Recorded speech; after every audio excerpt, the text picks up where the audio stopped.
Hey there. So, today we are going to be working out a bug fix for something that is in danger of driving me nuts.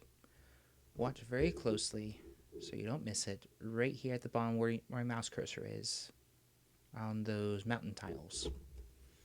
As they start scrolling off the screen, those bottom two tiles, the 8x8 tiles, lock in place and then stay there. It's like it's not drawing the right part of that tile. When I'm not sure why, it's like it knows how many pixels up to draw when there's not enough screen space, but then it's starting from the wrong part of the tile. And you figure out why. I think it's doing the same thing with the water. For some reason, it's not doing it with the trees or grass. Those look fine. It's just the mountains and the water, which is super suspicious. So that is the thing for right now. If we let's compare the tree tile to the rock tile. They're not. I mean, the rendering part inside the tile class is not. There's nothing particularly special going on between the two of them. Grab a tile and render it. The coordinates are translated in the exact same way. These two blocks here where it calculates the four corners. But something is different, and I don't know why. So, I think we're going to dive back into our tile set class here and see what we can learn.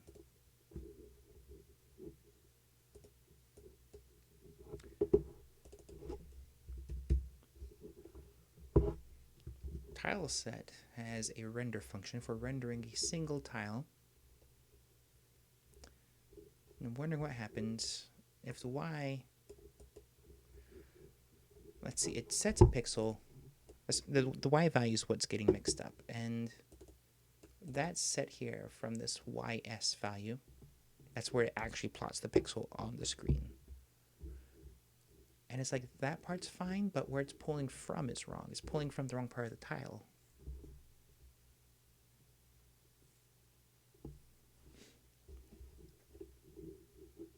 And I don't know, I kind of wonder if I need to rewrite a big chunk of this. It's basically doing the same thing as the Java code was, except I kind of made it up as I went, and it was working for most cases, but now it's not. I'm probably just hitting edge cases that I wasn't accounting for, and I feel like it's like here's the Java code that I'm basically doing the same thing, and somehow my code feels harder to read and like it's doing less. So that's not a good sign. So let's step through this.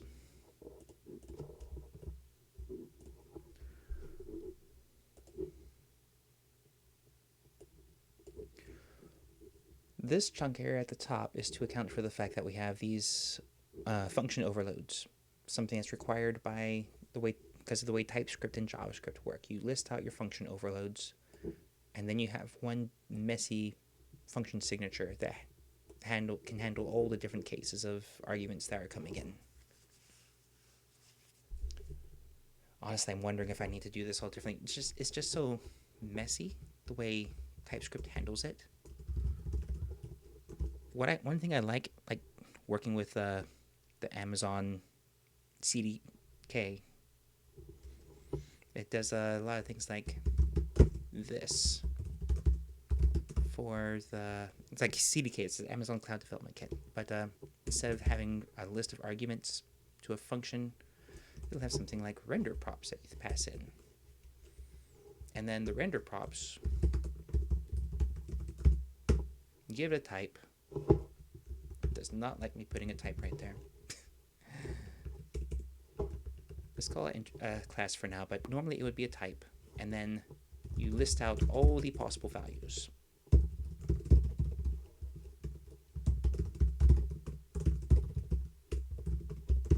And you just throw everything in there, but then you can make some of them optional or give some of them defaults as needed. And then instead of passing a series of arguments, you just throw in one big render props op type, and it all just kind of works out. I don't know. I'm sure there's costs and benefits to each method, but it might be cleaner than the stuff I've been doing with the function overloading. I both love function overloading, and I'm starting to hate it because of how messy it makes the code.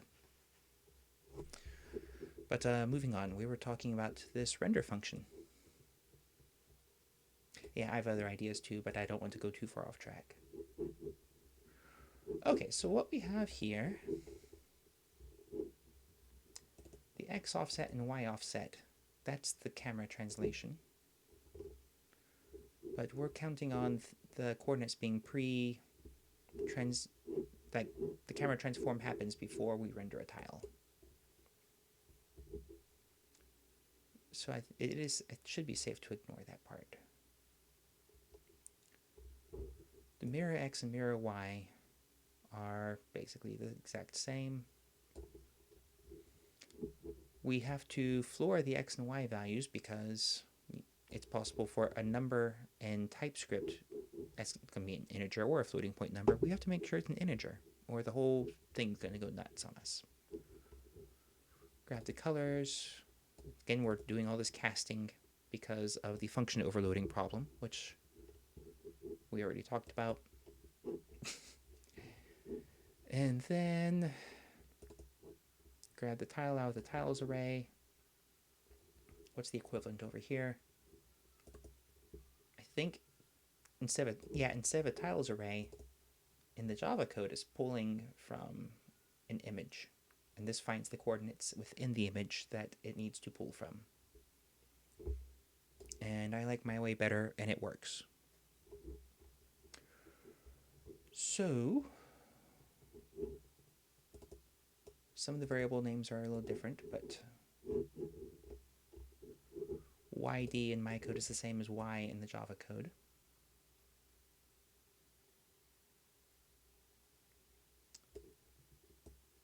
And this is where it starts getting different.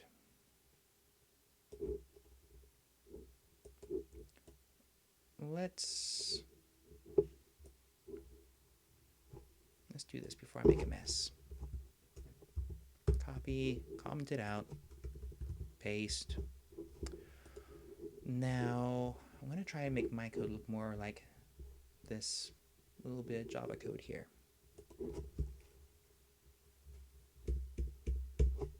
Say that ys equals yd. If mirror y, then ys should equal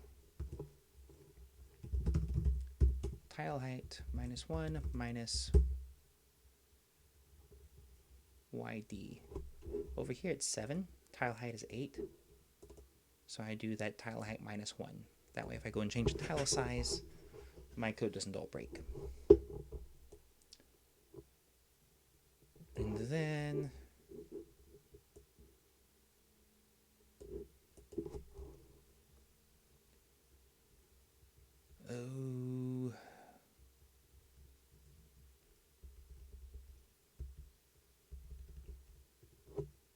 what am I doing with that index? Each tile is a tiles is a two-dimensional array of numbers, so it's like the first dimension is a list of tiles, and then there's a one-dimensional array for all the pixels in that tile. And that's why I'm tracking that index value. It's the index into that array, which might actually be getting me in trouble, and I'm going to disable it for now. And then we're going to account for this other case over here.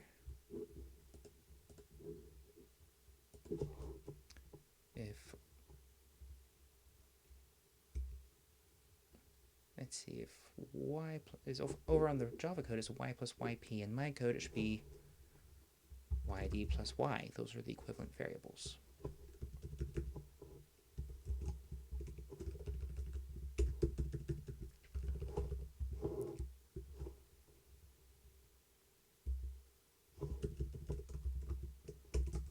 Or y plus yp is greater than or equal to h. What is h?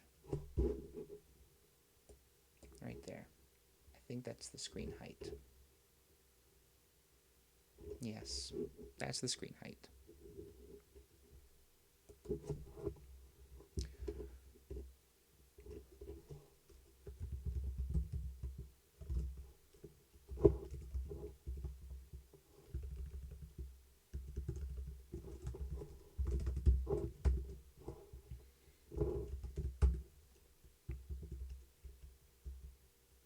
Okay, then we have the loop for the x values.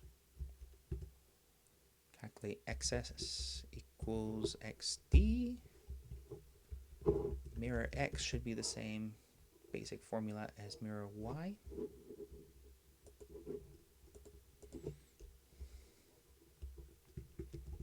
And yeah, we don't need to calculate these if we're just going to skip that iteration of the loop.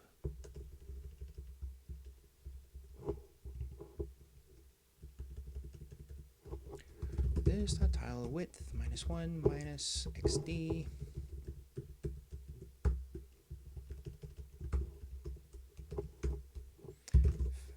Xd plus x less than 0. Thanks to Amazon Q for getting to the final answer before me.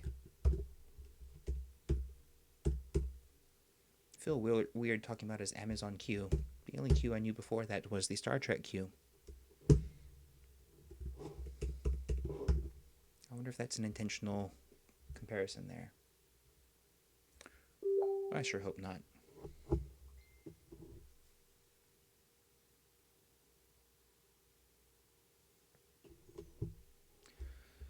All right. So we got that, and then we actually have to plot the pixel on the screen, which is based off of, it's basically this.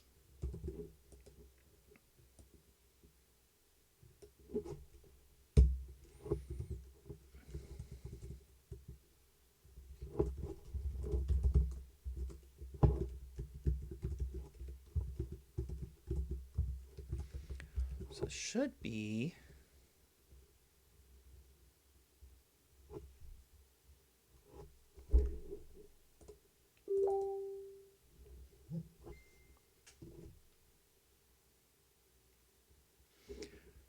x and xp. Does this ys actually do anything? It's the it calculates where we are in the tile. So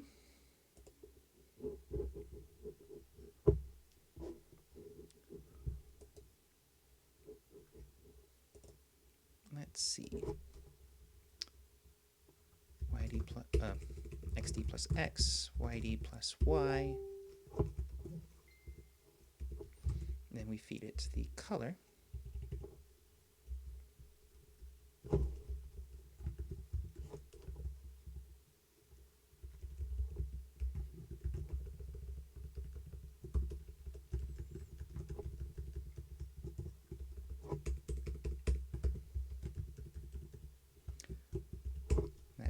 Color is calculated from the colors array based off of this v value, which is coming out of the tile, which is based off the index. So let's just calculate the index on each iteration of this loop.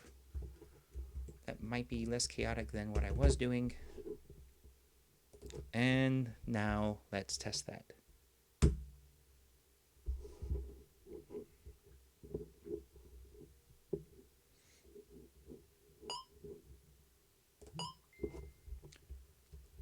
And yeah, I think the main problem I was having was calculating that index value.